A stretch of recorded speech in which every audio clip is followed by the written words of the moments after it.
Est-ce que tu t'es déjà demandé combien ça coûte de produire une vidéo YouTube? Pas Squeezie, pas Amixem, pas non plus McFly et Carlito, hein, non. Eux, c'est des super productions.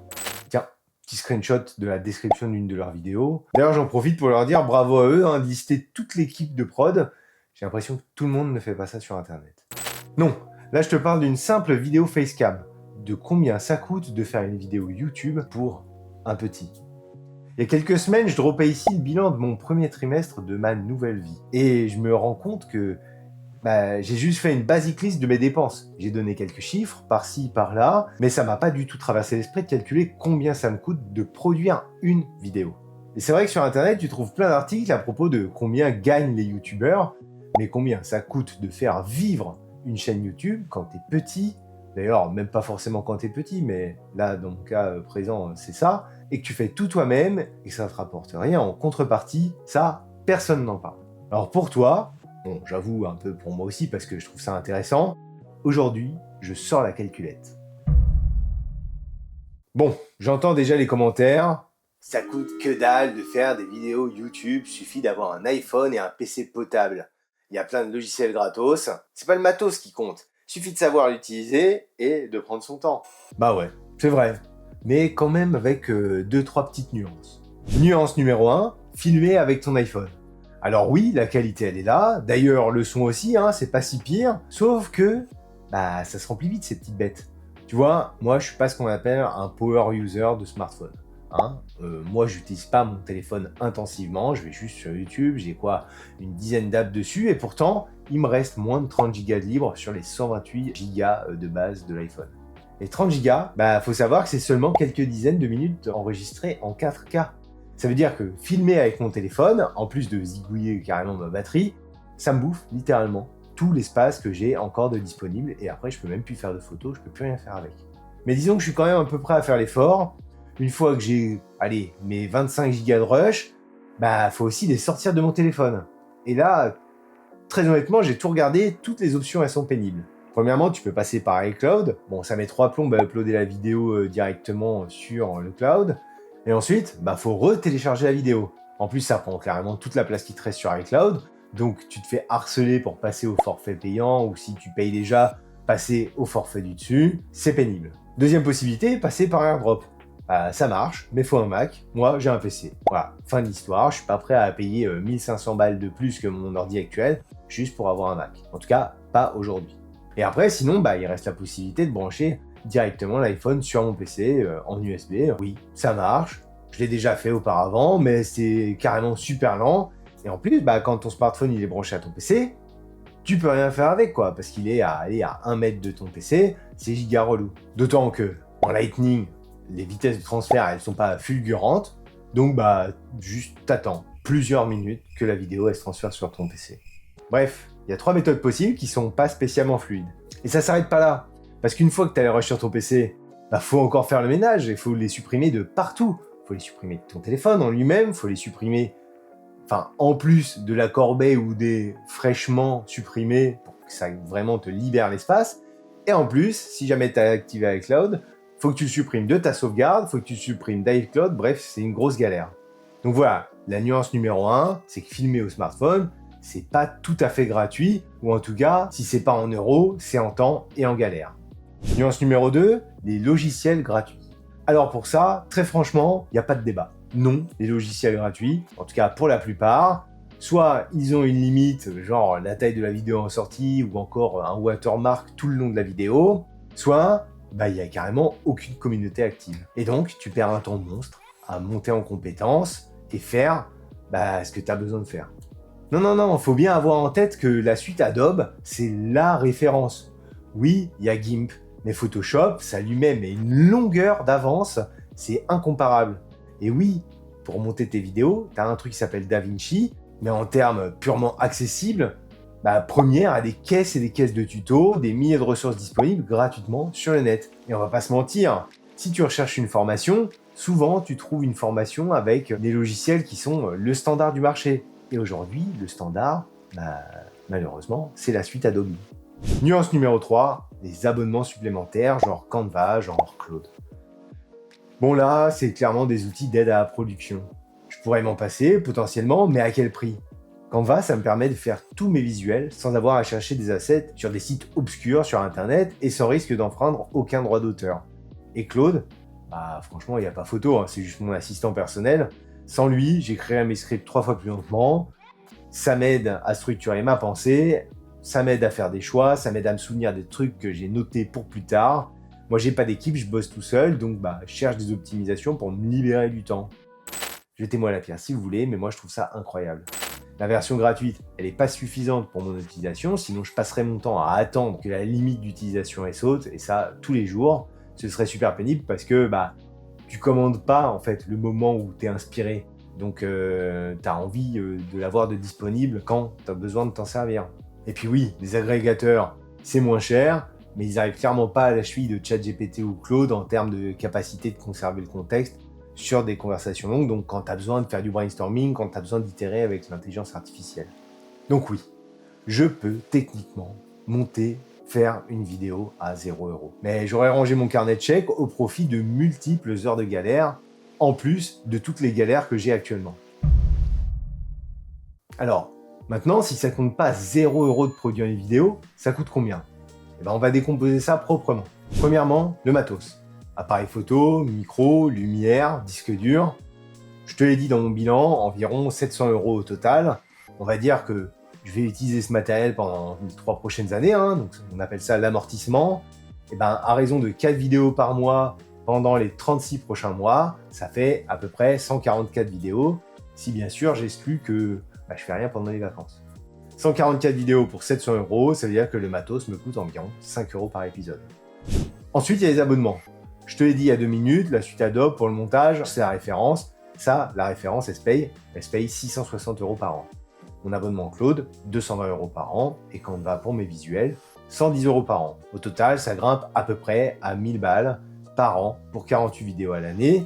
Donc encore une fois, si j'exclus mes éventuels congés, ça représente environ 20 € par épisode.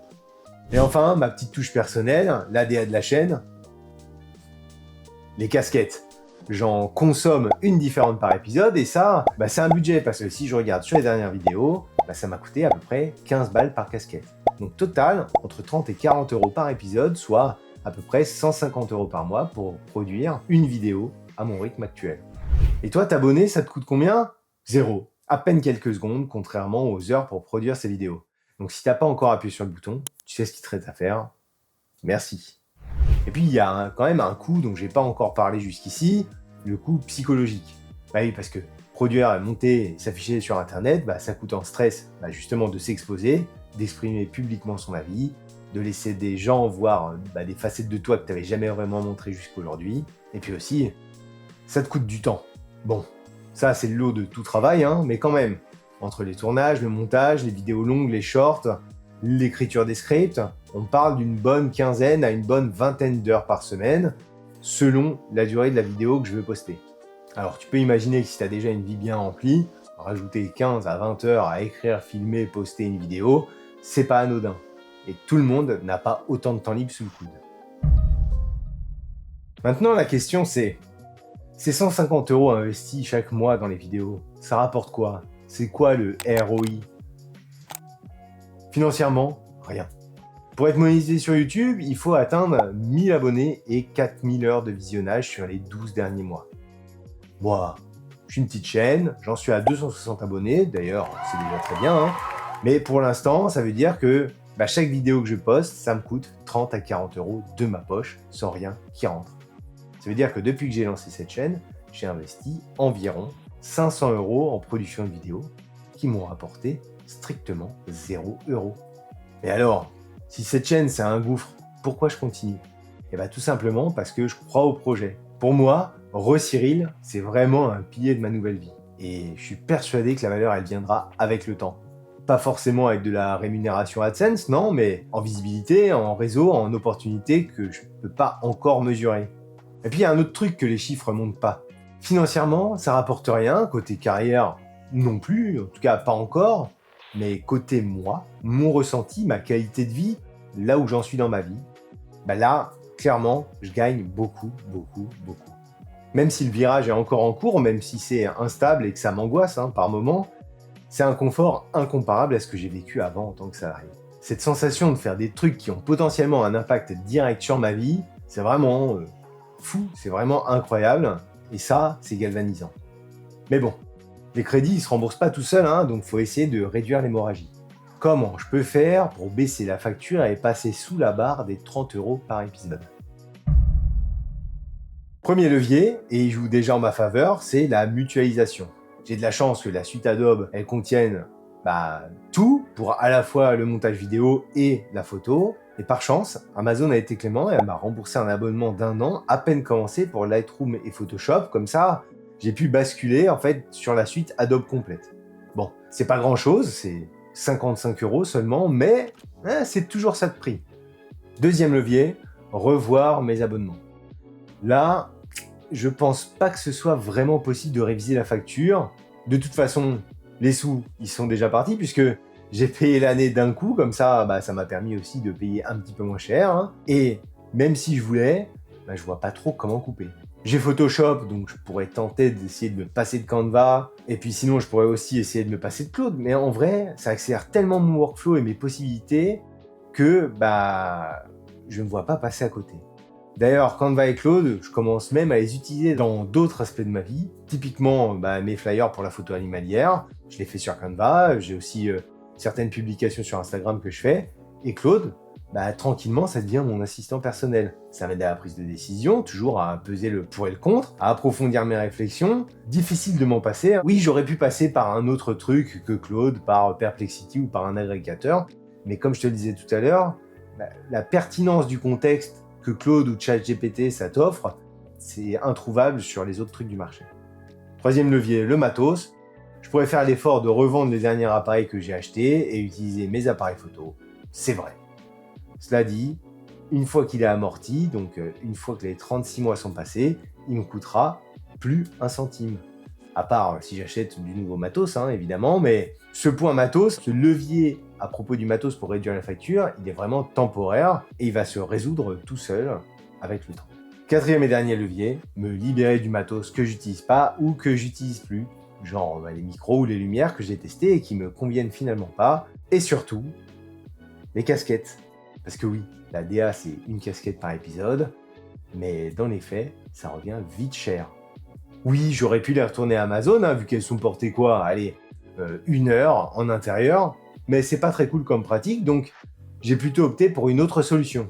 À terme, elle pourrait servir pour, des giveaways par exemple, ou pour celles et ceux qui soutiennent ma chaîne sur une plateforme genre Patreon. Pour l'instant, j'en suis pas là dans la réflexion, mais en tout cas, ça pourrait être mis en place comme ça. Mais là, tout de suite, en attendant la suite, ça fera la déco de mes prochaines vidéos.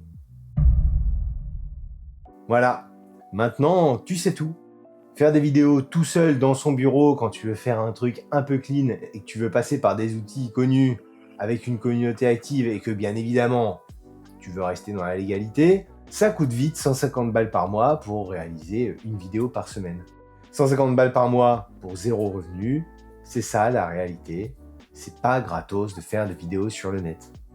Et là, on parle bien sûr que de l'argent qui sort, on parle pas du tout de l'investissement en temps et en énergie. En tout cas, c'était intéressant de se pencher sur la question et de faire le calcul, ça m'a aussi permis de me rendre compte de tout ça, et ça m'a permis de me poser la question de comment je peux faire pour tenter de réduire la facture. Et puis, en continuant de tirer le fil, d'arriver sur cette réflexion sur qu'est-ce que je fais de ces casquettes. Donc en attendant que je réduise ou que ça me rapporte, si tu as regardé jusqu'ici, tu fais partie des gens qui font vivre cette chaîne, merci à toi. Ça n'a pas de prix. Par contre, un abonnement, c'est gratuit et un commentaire, ça prend 10 secondes. Et les deux m'aident beaucoup plus que tu ne le crois. Salut à toutes les burn-out, salut à tous les bore-out. On se capte vendredi prochain. C'était Cyril. Ciao!